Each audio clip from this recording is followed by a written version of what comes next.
မြတ်စွာဘုရားကချစ်သားတို့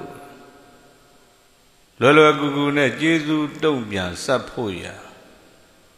မလွယ်တဲ့ပုဂ္ဂိုလ်နှစ်ဦးရှိတယ်ကရမေတံဒွိနံအဲ့ဒီနှစ်ဦးဟာဘာစီလဲဘယ်သူတွေလဲလို့မေးတော့မာတုစပိတုစအမေနဲ့အဖေအဲ့ဒီအမေကျေးဇူးဖေကျေးဇူးကိုလွယ်လွယ်ကူကူနဲ့ဆက်ဖို့ဆိုတာကမလွယ်ဘူးတဲ့ကျေးဇူးဆက်ဖို့ရအင်မတန်ခဲရင်တယ်ကျေးဇူးကိုကြည်အောင်တုံ့ပြန်ဖို့ရဟာအင်မတန်ခဲရင်တယ်ဘာဖြစ်လို့လဲဆိုတော့ဥပမာအဖြစ်သူတော်ကောင်းတို့တွေမိဘနှစ်ပါးကိုတစ်သက်လုံးကြွေးပြီးတော့စောင့်ရှောက်မယ်ဆိုရင်ကျေးဇူးတုံ့ပြန်တာဟာကြည်လဲလို့ဒီလိုထင်ကောင်းထင်မယ်အဲ့ဒီနည်းဟာမိဘနှစ်ပါးကသာသမီကိုငယ်ငယ်လေးကတည်းကကြွေးလာသာသမီအိမ်တော်မပြုအိမ်မနေရင်လည်းမိဘနှစ်ပါးကနေရင်လောက်နေကြွေးမှာပဲနောက်တကသာသမီမစားတတ်ခင်ကတည်းကစားတတ်အောင်သင်ပေးတာလည်းပဲအမေပဲစားတဲ့ခါမှာလည်းပဲအထက်တစ်ဝက်အောက်တစ်ဝက်ကြာလဲမညိုညင်တာဟာအမေပဲနောက်တစ်ခါစားနေတုန်းလေးနှက်တွေထွက်သေးရည်တွေထွက်အဲ့ဒါတွေကိုမယုံမရှားတုတ်တင်ပြုစုတာလည်းပဲအမေပဲအဲ့ဒါကြောင့်အမေကျေးဇူးကိုစားကောင်းတောက်ဖွယ်တွေကျွေးပြီးတော့ဆက်တော်လည်းပဲကြေဖို့ဆိုတာကမလွယ်ဘူးဘာဖြစ်လို့တော့မေးအမေကြီးသွားလို့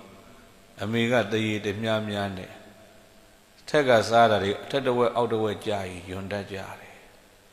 စားရင်လည်းအမေနှက်ချီထွက်နေယွန်တတ်ကြတယ်အမေကသားသမီးကိုကြတော့မယွန်အဲ့ဒါကြောင့်ကျွေးမွေးတဲ့နီးနဲ့ကျေးဇူးဆိုင်လဲနတပရိကာရဝရာမီတဲ့အဲ့ဒီနီးနဲ့လဲကျေးဇူးတုံ့ပြန်ဆက်ဖို့ဟာလွယ်တယ်လို့ဘုရားကမပြောနောက်တစ်ခါနေစရာပေးပြီးတော့ကျေးဇူးဆက်မယ်ပေါ့နေစရာပေးမယ်ဆိုတာလဲမိဘနှစ်ပါးကသာသမီသူတို့မျက်စိအောက်ကမသွားလေကြိုက်လေပဲသူတို့စောက်ထားတဲ့အိမ်ပေါ်မှာမလီနေခြင်းတလောက်နေအမေကခွန့်လွတ်တယ်သာသမီအိမ်အမေကလိုက်လာရင်သာအမေကိုကျေနပ်ခြင်းမှကျေနပ်ကြတာအမေကသူ့အိမ်မှာသာသမီတွေနေရင်အလွန်ကျေနပ်တယ်